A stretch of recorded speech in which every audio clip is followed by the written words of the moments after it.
నమస్కారం. ఇక్కడ ఉన్న ప్రతి ఒక్కరిలో ఒక అద్భుతమైన శక్తి ఉంది. ఒక విజేత ఉన్నాడు.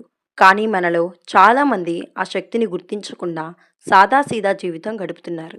మనం పుట్టింది కేవలం బ్రతకడానికి కాదు, ఏదో ఒకటి సాధించడానికి. జీవితంలో గమ్యం లేని ప్రయాణం వ్యర్థం. మీకు ఒక స్పష్టమైన లక్ష్యం ఉండాలి. ఒక చిన్న విత్తనం మహావృక్షం కావాలంటే దానికి ఎంతో ఓపిక ఉండాలి, సంకల్పము కావాలి.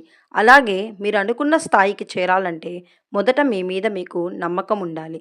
పక్కవాడు ఏమనుకుంటాడో అని భయపడితే మీరు ఎప్పటికీ ముందుకు వెళ్ళలేరు.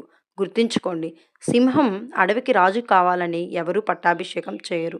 అది తన సొంత శక్తితో రాజుగా నిలబడుతుంది. మనలో చాలామంది ఓటమిని చూసి భయపడతారు. కానీ నిజానికి ఓటమి అంటే అంతం కాదు, అది ఒక కొత్త పాఠం. థామస్ ఆల్వా ఎడిసన్ బల్బు కనిపెట్టే ముందు వేల సార్లు విఫలమయ్యారు. ఆయన ఆ ఓటములను చూసి కృంగిపోలేదు. బల్బు ఎలా తయారు కాదో నాకు 1000 మార్గాలు తెలుసు అని చెప్పారు. మీ జీవితంలో కూడా ఆటంకాలు వస్తాయి. కానీ ఆ ఆటంకాలను తొక్కేసుకుంటూ ముందుకు వెళ్ళడమే అసలైన గెలుపు. నిన్నటిని మనం మార్చలేం, రేపటిని ఊహించలేం. మన చేతుల్లో ఉన్నది కేవలం ఈరోజు మాత్రమే. కాలం ఎవరి కోసమూ ఆగదు. మీరు ఈ నిమిషాన్ని వృధా చేస్తున్నారు అంటే మీ విజయానికి మీరు దూరం చేసుకుంటున్నారని అర్థం. సోమరితనాన్ని వదలండి. సాకులు చెప్పడం ఆపండి.